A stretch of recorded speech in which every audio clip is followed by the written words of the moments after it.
Now, from WYDC TV, this is Big Fox News at 10.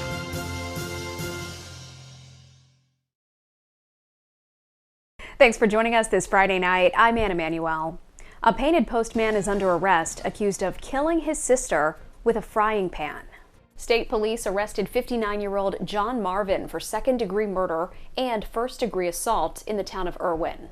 Troopers say Marvin beat his sister, 60-year-old Heather Moran, with a frying pan. She was rushed to the hospital and did succumb to her injuries the next day. Marvin was remanded to the Steuben County Jail pending arraignment, and the investigation continues. The Chemung County Sheriff's Office is currently looking for these two men for questioning. These photos were taken at the Best Buy in Big Flats on County Route 64 the evening of February 10th. If you recognize either of these men, you are asked to contact the Chemung County Sheriff's Office at 607-737-2933. Let's go now to meteorologist Alyssa Triplett for a quick check of the weather as we head into the weekend. Alyssa? Well, we were able to work into some sunshine today, and that sunshine that was seen was able to even bring temperatures within those 50s. But we are watching that there is some cooling that is going to be put into place as we step into our Saturday, as we are going to be pushing into a northerly flow tonight that is even going to bring some overnight wintry precipitation. Looking to be light accumulation, but we are seeing that this cold push is going to be short-lived, and I'll detail more in that full 7-day in just a few minutes. Elmira College announces they are now offering esports as a minor. Our Dante Brown stopped by the campus to get reaction and find out what the courses are all about. Esports is one of the fastest growing markets in the United States. In just 2022, the market size was valued at $1.45 billion. By 2030, it's expected to grow up to $6.75 billion. Here at Elmira College, they are jumping on the newly flourishing market by offering a minor in esports and gaming administration. The school is already building off of a successful esports team that captured a championship last fall in the first-person shooter Call of Duty. But now they're looking to bring that passion for gaming into the classroom. The minor will focus on teaching students how games are made, how to manage esports teams, and how to plan esport events from marketing and logistical standpoints. Students around the campus are excited for the new program. I think it's a really great initiative. Esports is really growing throughout the world, and it's a really good field because people love gaming, and now you can even monetize through gaming. Maybe not exactly in college, but after college, people can make money from it. As the gaming world continues to pull in more revenue, Elmira College is doing its best to keep up with the expanding market. Dante Brown, Big Fox News, Corning. Senate Majority Leader Chuck Schumer makes a surprise visit to Ukraine as U.S. aid hangs in the balance. Schumer arrived in Lviv Friday with a Democratic delegation in an effort to reassure Ukrainian President Volodymyr Zelensky that Congress will provide aid to the war-torn country. A package that would provide $60 billion to Ukraine is stalled in the House. Schumer and 4 other Democratic senators plan to meet with Zelensky as Ukraine marks 2 years since the Russian invasion began on Saturday. Zelensky has warned the U.S. and other allies that his military needs more resources in order to win the war. AT&T has ruled out cyber attacks as the cause for its network outage on Thursday. The company says the outage was likely caused by a coding error. Thousands of customers were reportedly without cell service for several hours, beginning early Thursday morning. National Security Council spokesman John Kirby says the Federal Communications Commission was in contact with AT&T regarding the outage. The FBI also reports it's been in contact with the cellular provider to determine if there was any malicious activity involved. The TSA says spring break travel season continues until about mid-April as people have booked or are planning on booking their trips. Our Sonia Ellison talks to people here to find out where they're going and gets their advice on how to save money doing it. Spring break travel season is here, and today, locals had warmer destinations on their minds. Going to Panama City and party down. I'm going to Arizona next week. No, not next week. The week of March 11th. Yeah, the week of March 11th. But with inflation, some are foregoing spring break travels this year. No, not for me. I just did winter break this last week. With spring break 2024 expected to be bigger and potentially more expensive than previous years, here are some tips to help you save. Most people probably know this. You try to book your flight tickets in advance, you can usually get a better deal. The sooner you book, the better. This also applies to getting tickets and passes early for activities you planned. Try your best to keep an eye on fare to see when and what the cheapest flights are. Try a booking website like Booking.com to show you all your options. If your dream trip to Cancun or Key West is steeper than you thought, you can instead go to alternative destinations with similar culture and weather that will save you more money. Also, don't be afraid to ask about special lodging deals, since many properties offer current specials for the season that are less likely to break your bank. Last but not least, don't forget about those little fees that can add up quickly, like credit card or banking fees if you're overseas, as well as phone roaming and internet connection fees.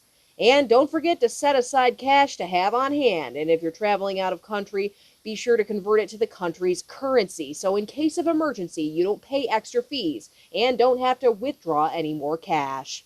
Sonia Ellison, Big Fox News. On Saturday, March 9th, the Quad County Snowmobile Club will host a New York State snowmobile safety course for those ages 10 to 17. The event will start at 8 a.m. and finish at 4:30 p.m. at the Atlanta North Cohocton Fire Station. The course will be free of charge and participants will be provided with free lunch. The course provides fundamental information for all snowmobilers to keep themselves and others safe while on the trail. Those who complete the course will be awarded their New York State Snowmobile Safety Certificate. Steele Memorial Library in Elmira will show the film Selma Monday at 1:30 p.m. The 2014 film is part of the library's Black History Month movie series. It's rated PG-13 and chronicles Dr. Martin Luther King Jr.'s campaign to secure equal voting rights with his famous march from Selma to Montgomery, Alabama in 1965. Guests should arrive 5 to 10 minutes before the 1:30 start time. The sooner the country transitions to the use of electric vehicles, the better off its children will be. That is according to the American Lung Association, which says because EVs run on clean energy, millions of infants' lives could be saved, and it would be easier for children to breathe. Its research has found children's health would benefit by mandating that all new passenger vehicles sold in the United States be zero emission by the year 2035. The association says air pollution harms children's health and well-being, and the transportation sector is a leading source of that pollution. Its research also found children in low-income and minority communities are at greater risk of health issues traced to breathing polluted air. We're breaking down your weekend forecast after the break. And then why this winter could soon be keeping many of us from enjoying our favorite fruits. Here's your local stock market update from Big Fox.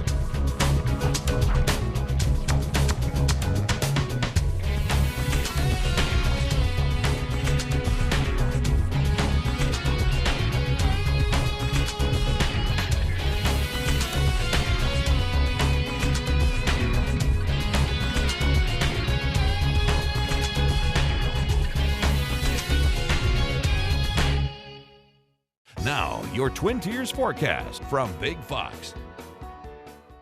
As we take a step here through the overnight and into our weekend forecast, we are watching that some cooler air is descending across those Great Lakes. And with it is coming some isolated areas of some wintry mix, looking to be snow showers with the cooling that's enacting as well as we're dropping out of those 30s and down into those 20s under that northwesterly flow. When we look at the forecast, this isn't a moisture-rich system, but as it comes off the lake, we'll note that it does carry some moisture with it. So especially for those higher elevation spots, a few of those snow showers will continue to exist through the morning hours, and then by the afternoon we're underneath that bright blue sky again. Now we'll note that, as mentioned, it is looking to be light accumulation just off the lake there, bringing a few 7-inch there possible, so minor accumulation as we return to sunshine. Even with cooler temperatures, that snowpack should melt down pretty quickly.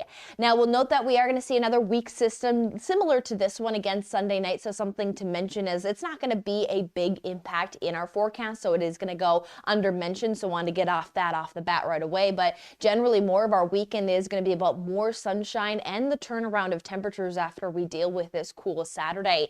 And we're also keeping an eye on a stronger system for next week that is going to bring some interruptions on Tuesday and Wednesday. So enjoy what is going to be a beautiful weekend. Again, we're going to need the winter layers though for our Saturday. After those morning flurries and clouds dissipate, we'll have some beautiful afternoon sunshine, but it is going to be brisk. Temperatures will will hold within those 20s, even feel like temperatures stay single digits and teens. So again, winter layers are going to want to stay on hand as we are going to stay with that northerly flow all day long. Not expected to be blustery and gusty as we keep those peak wind gusts under 20 miles per hour, but it is promoting at least a little bit of that cooler feel. If we had a snowpack, it could definitely be a much cooler story. So this is not too bad to what it could be. Now, as we have those temperatures range anywhere from those mid to low 20s, it does not take long for our turnaround to push in. Now, with calm and clear skies for Sunday morning, it will allow for us to fall into those teens, so you'll have that wintry touch,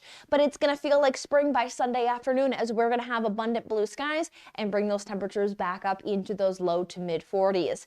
As mentioned, there's also that little weak system that is going to come Sunday night for some precipitation, and then we see that we head into next week with some increased changes, especially noting that Tuesday, Wednesday potential of peaking wind gusts up to 40 miles per hour, and that is going to be with this passage of a warm and cold front. It's first going to tap us into those strong gusty southerly winds, promoting temperatures to potentially even climb upwards of the 60s possible, but it is going to be accompanied again with those gusty winds as well as some rain showers, and then another round of those slightly cooler temperatures as we round off the end of February.